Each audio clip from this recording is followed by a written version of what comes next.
Hi hello welcome to సునీతక్క vlogs.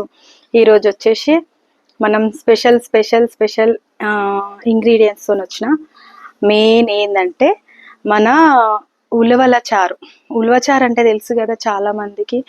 ఇది Andhra style, అసలు ఆంధ్రలో బాగా చేస్తారంట ఇది ఉలవచారు. నేను ఇంకొకటి చెప్దామనేసి మర్చిపోయినా. నేను చాలా చాలా థ్యాంక్స్ చెప్పాలి నా యూట్యూబ్ కవిత కిచెన్. అసలు ఆమె లేకపోతే యూట్యూబ్ ఛానల్ లేదు. నేను అసలు ఇంకో ఛానల్లో మొత్తం అసలు కవిత కిచెన్ గురించి మాట్లాడతా. నాకు ఏ వీడియో చేసినా కానీ కవిత కిచెన్ ప్లస్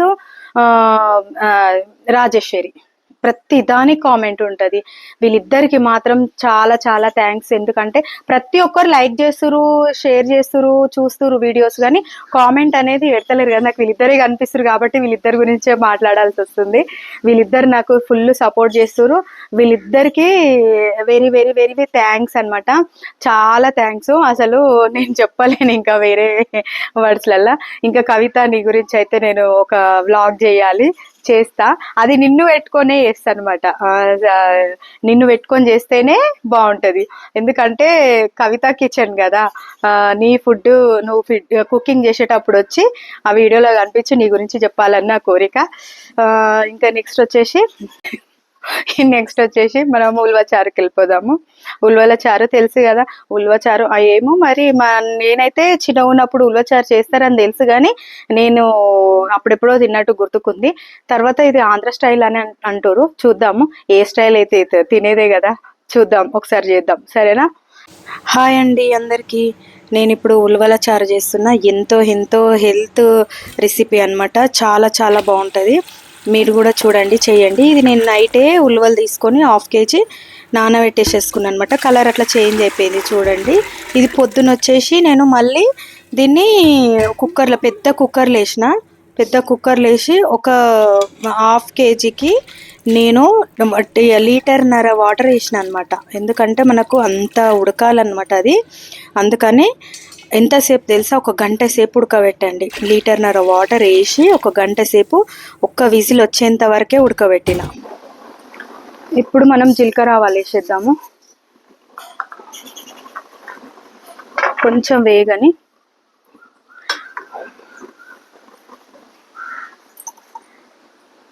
కొద్దిగా వేగిన తర్వాత వేసేద్దాం.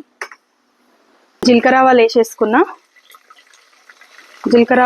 తర్వాత పచ్చిమిర్చి, కొంచెం ఒక 10 వెల్లుల్లి, తర్వాత కరివేపాకు వేసేసుకుందాం. కరివేపాకు మీ ఇష్టం ఎంతనన్నా వేసుకోండి.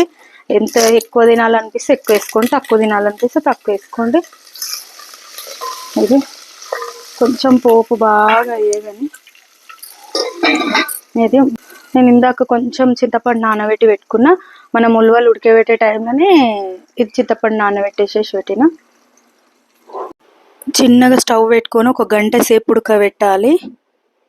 ఇది మనం ఇప్పుడు స్ట్రెయిన్ చేసేసుకుందాం. మొత్తం ఉడబట్టుకోవాలి. ఇది మంచిగా ఉడికినాయి. ఇది చూడండి బాగా ఉడికినాయి కదా. ఇప్పుడు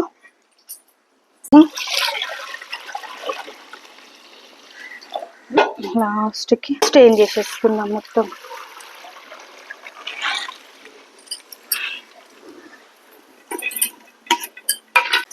ఇప్పుడు ఇది ఉడబట్టిన తర్వాత ఇట్లా స్ట్రెయిన్ చేసేసుకున్న తర్వాత మనం వీటితోని మంచిగా వడలు కూడా చేసుకోవచ్చు.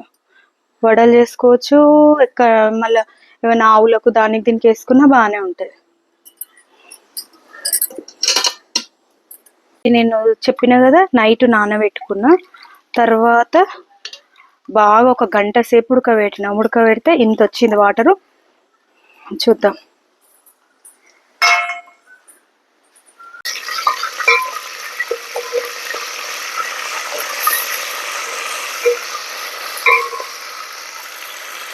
కావాలంటే ఎండుమిర్చి కూడా వేసుకోండి. ఇప్పుడు మనము ఇది ఉడబట్టింది అంతే.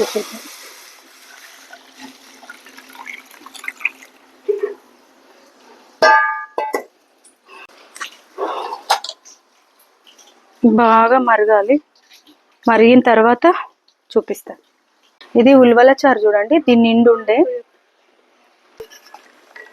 ఇది ఉలవల చారు చూడండి. ఇప్పుడు మనము ఇది బాగా మసిలింది కదా, దీన్ని నిండబెట్టిన నేను చూసిరు కదా ఇందాక, హాఫ్ అయ్యేంత వరకు మరిగించాలి. నేను ½ అవర్ పట్టింది, ½ అవర్ అయింది దీనికి సగం కావడానికి. ఇప్పుడు చింతపండు మనం ఇందాక చింతపండు చూపించిన కదా, అది రసం తీసుకొని వేసేస్తున్నా. వేసేసిన తర్వాత ఇప్పుడు ఇది ఇంకా చిక్కబడాలి ఇంకొంచెం. ఇప్పుడు మనం కొంచెం సాల్ట్ వేసేసుకుందాం. ఇప్పుడు సాల్ట్ వేసుకోవాలి, ఫస్ట్ వేసుకోవద్దు. దీనికి ఎంత సరిపోతుందో అంతనే వేసుకోవాలి. సాల్ట్ ఎక్కువ వేసుకో, మీ ఇష్టము, ఎంత తింటే అంత వేసుకోండి. సాల్ట్ సరిపోయేటంత వేసేసుకొని ఇప్పుడు ఇది ఇంకా మరిగించాలన్నమాట. ఇది ఇంకా చిక్కబడాలి.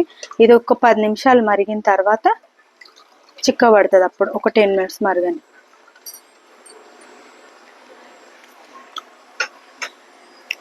లాస్ట్ అండ్ ఫైనల్గా ఇది ఉలవల చారు ఒక రేంజ్లో అయ్యింది. నేను ఆల్రెడీ నాకే చూసిన, చాలా బాగా టేస్ట్ అయింది. ఇది చాలా మంది ఎందుకు చేయరో నాకు ఇప్పుడు అర్థమైంది. ఎంత టైం పట్టింది తెలుసా, అబ్బోబ్బోబ్బో ఘోరమైన టైం. కానీ చేస్తే మాత్రం టేస్ట్ మాత్రం అదిరిపోయింది. చేసుకొని తినండి, ఓకేనా.